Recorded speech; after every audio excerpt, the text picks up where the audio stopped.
રાજકોટ ભાજપમાં ભૂકંપ વચ્ચે આ મોટા સમાચાર મોકરિયાએ મૌન તોડી અને જવાબ આપ્યો છે। એ સોશિયલ મીડિયામાં જે પોસ્ટો વાયરલ થઈ રહી હતી તેનો જવાબ રામ મોકરિયાએ પણ સોશિયલ મીડિયામાં પોસ્ટ મૂકીને આપ્યો છે। કાર્યકરોમાં આમંત્રણ ન મળવાના વિવાદ વચ્ચે આ રામ મોકરિયાની સૂચક પોસ્ટ અત્યારે સામે આવી રહી છે કે મોકરિયાએ પણ મૌન તોડી અને જવાબ આપ્યો છે।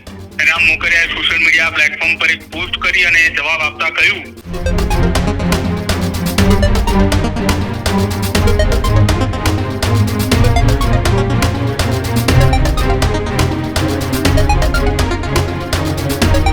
નમસ્કાર, આપ જોઈ રહ્યા છો ન્યૂઝ રૂમ અને આપની સાથે છું કૃણાલ। મહત્વપૂર્ણ સમાચાર એ રાજકોટની રાજનીતિને લઈને સામે આવી રહ્યા છે કે જ્યાં છેલ્લા કેટલાક દિવસો થયા એક રાજનીતિ તેજ બની છે। રાજકોટ ભાજપમાં ભૂકંપ વચ્ચે આ મોટા સમાચાર કે જ્યાં રામ મોકરિયાએ મૌન તોડી અને જવાબ આપ્યો છે। રામ મોકરિયા સમક્ષ એ સોશિયલ મીડિયામાં જે પોસ્ટો વાયરલ થઈ રહી હતી તેનો જવાબ રામ મોકરિયાએ પણ સોશિયલ મીડિયામાં પોસ્ટ મૂકીને આપ્યો છે। કાર્યકરોમાં આમંત્રણ ન મળવાના વિવાદ વચ્ચે આ રામ મોકરિયાની સૂચક પોસ્ટ અત્યારે સામે આવી રહી છે કે જ્યાં રાજ્યસભાના સાંસદ રામ મોકરિયાએ પોતાના પોસ્ટમાં એક લખ્યું છે કે સ્પષ્ટ બોલનાર વ્યક્તિ ઇન્જેક્શન સમાન હોય છે।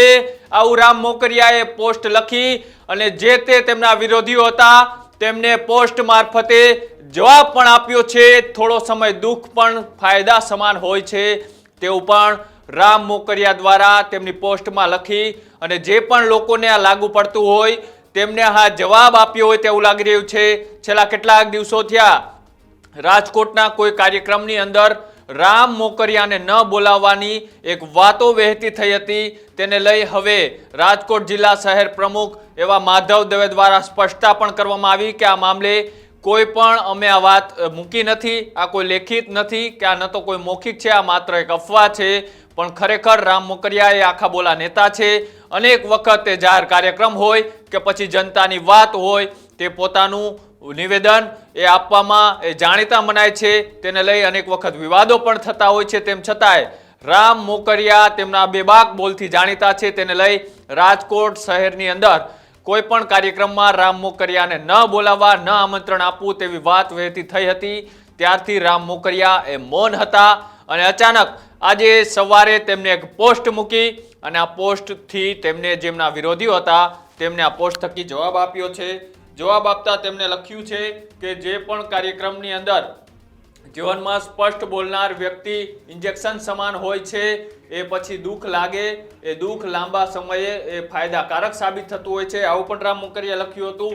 આજ મામલે મારી સાથે વાતચીત કરવા માટે મારા સહયોગી પ્રદીપ કચિયા જોડાયેલા છે। પ્રદીપ, રામ મોકરિયાનો જે વિવાદ ચાલી રહ્યો હતો થોડા દિવસથી એમાં રામ મોકરિયા વિરુદ્ધ એક આમંત્રણ નહીં આપવાની વાત વહેતી થઈ હતી અને આ વાતને લઈ હવે રામ મોકરિયાએ મૌન તોડી અને આ મામલાનો જવાબ આપતા એક પોસ્ટ કરી છે। શું છે વધારે માહિતી?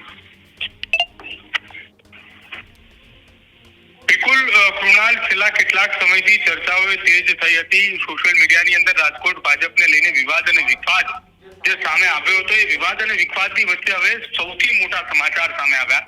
તે દિવસ પહેલા રામ મોકરિયાને ભાજપના શહેર અને જિલ્લાના રાજકોટના ભાજપના કાર્યક્રમોમાં ન આવવા માટેની મૌખિક સૂચના આપી હોવાના એ સૂત્રો તરફથી સમાચાર મળ્યા હતા ને સમાચાર એ હતા કે રાજકોટના એ શહેર પ્રમુખ માધવ દવે આ પ્રકારની સૂચના આપી હોય। જો કે આખી આ ઘટના બાદ છેલ્લા 2 દિવસથી રાજકોટ ભાજપની અંદર વિવાદ અને બે જૂથ થયા હોવાના સમાચાર સામે આવ્યા હતા। જો કે ત્યારબાદ માધવ દવે રાજકોટ પહોંચતાની સાથે જ તેમણે મીડિયા સમક્ષ નિવેદન આપ્યું, એક ખુલાસો પણ કર્યો કે મેં આ પ્રકારની કોઈ પણ ચર્ચા નથી કરી, આ વાત ક્યાંથી આવી છે તેને લઈને તપાસ થશે, આ પ્રકારનું નિવેદન તેમણે આપ્યું। જો કે ત્યારબાદ રામ મોકરિયાએ પણ મૌન તોડી અને જવાબ આપ્યો છે। રામ મોકરિયાએ સોશિયલ મીડિયા પ્લેટફોર્મ પર એક પોસ્ટ કરી અને જવાબ આપતા કહ્યું કે આખી આ ઘટનામાં મોકરિયાએ કાર્યક્રમમાં આમંત્રણ ન મળવાના વિવાદને લઈને એક સૂચક પોસ્ટ મૂકી છે। પોસ્ટની શરૂઆત સુપ્રભાત કરીને લખ્યું છે અને રામ મોકરિયાએ સુપ્રભાતની સાથે સાથે જ્યારે આ સૂચક પોસ્ટ મૂકી છે એ પોસ્ટની સાથે બુકનું એક પેજ પણ વાયરલ થઈ રહ્યું છે જેમાં લખ્યું છે કે સ્પષ્ટ બોલનાર વ્યક્તિ ઇન્જેક્શન સમાન હોય છે। સ્પષ્ટ બોલનાર વ્યક્તિ ઇન્જેક્શન સમાન હોય છે, થોડો સમય દુખે પણ ફાયદો આજીવન રહે છે। આ એ સૂચક પોસ્ટથી અત્યારે રાજકોટ ભાજપની અંદર ફરી એકવાર ખળભળાટ એટલા માટે છે કે રામ મોકરિયાએ નિવેદન આપ્યું તો એ કોના તરફ આપ્યું, આ સૂચક નિવેદન એ કઈ દિશાની અંદર સૂચવી રહ્યું છે અને ખરેખર શું રાજકોટ ભાજપમાં બે ભાગલા પડ્યા છે, બે જૂથ સક્રિય થયા છે, તેને લઈને પણ અત્યારે ચર્ચાઓ ચાલી રહી છે. જો કે 2 દિવસ પૂર્વે જ્યારે એવી સમાચાર સામે આવ્યા હતા કે રામ મોકરિયાને ભાજપના કોઈ કાર્યક્રમમાં આમંત્રણ ન કરવા, એ દરમિયાન એક એવી પણ વાત હતી કે સામે ભાંયો ચડાવી પક્ષ સામે અને તેમની એ જે નિવેદન આપવાની જે તેમની કામગીરી છે, તેઓ જ્યારે નિવેદન આપતા હોય છે બેફામ તેમના વાણી વિલાસને લઈને આ નિર્ણય લેવાયા હોવાની ચર્ચા 2 દિવસ પહેલા ચાલી હતી. ત્યારે હવે જોવાનું રહેશે કે આગામી સમયમાં આખી આ ઘટના મામલે પ્રદેશ ભાજપ દ્વારા કોઈ ખુલાસો કરવામાં આવે છે કે પછી આ રાજકોટની વાત એ રાજકોટ પૂરતી જ રહે છે અને રાજકોટની અંદર અંદરો-અંદર એ ભાજપમાં વિવાદ અને વિખવાદના એ વધુમાં વધુ એંધાણ એ સર્જાઈને સામે આવે તેવી શક્યતા દેખાઈ રહી છે હાલ તો.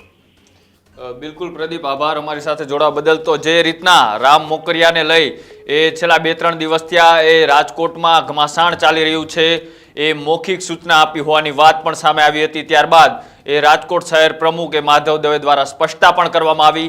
પણ આ મામલે કોઈ પણ ભારતીય જનતા પાર્ટીના એ નેતા દ્વારા કે ગાંધીનગરથી કોઈ પણ નેતાનું આ મામલે નિવેદન નથી આવ્યું. એટલા માટે કહી શકાય કે આ મામલો એ માત્ર રાજકોટ શહેર અને રાજકોટ જિલ્લાના ભારતીય જનતા પાર્ટીના નેતાના વિખવાદ પૂરતો હોય તેવું લાગી રહ્યું છે. કેમ કે રાજ્યસભાના સાંસદ રામ મોકરિયા એ આખા બોલા નેતા છે.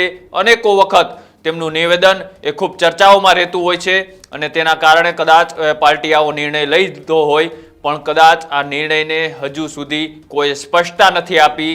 અને સામે શહેર પ્રમુખે તો એવું કહ્યું કે આ મામલે કોઈ પણ આવી જાણકારી મને મળી નથી, મારા દ્વારા આવી કોઈ એને વાત કરવામાં નથી આવી. તેમ છતાંય આ જે વાત ફેલાઈ રહી છે એ તદ્દન પાયાવિહોણી છે. પણ જે વાત ફેલાણી તેની સામે હવે અનેક સવાલો ઊભા થઈ રહ્યા છે કે શું ભારતીય જનતા પાર્ટી રાજકોટમાં અનેક જૂથ કામ કરી રહ્યા છે, અનેક જૂથ વચ્ચે નેતાઓ અંદરો અંદર વિખવાદ એ ચરમસીમા પર પહોંચ્યો છે. તેને લઈને ક્યાંક ને ક્યાંક એકબીજાને પાડવાની રાજનીતિ એ રાજકોટમાં ફરીથી શરૂ થઈ છે. આવા અનેક સવાલો વચ્ચે રામ મોકરિયાએ પોતાના જવાબ રૂપે મૌન તોડી અને એક પોસ્ટ કરી છે. આ પોસ્ટ થકી તેમના વિરોધીઓને એક સ્પષ્ટ જવાબ આપ્યો છે અને તેને લઈ હવે તમારું શું માનવું છે રામ મોકરિયાની પોસ્ટને લઈ તો એ અમારી કોમેન્ટ બોક્સમાં જણાવજો. અને આવા જ અહેવાલો જોવા માટે અમારી યુટ્યુબ ચેનલ ન્યૂઝ રૂમને આજે જ લાઇક કરો, શેર કરો અને સબસ્ક્રાઇબ કરો. નમસ્કાર.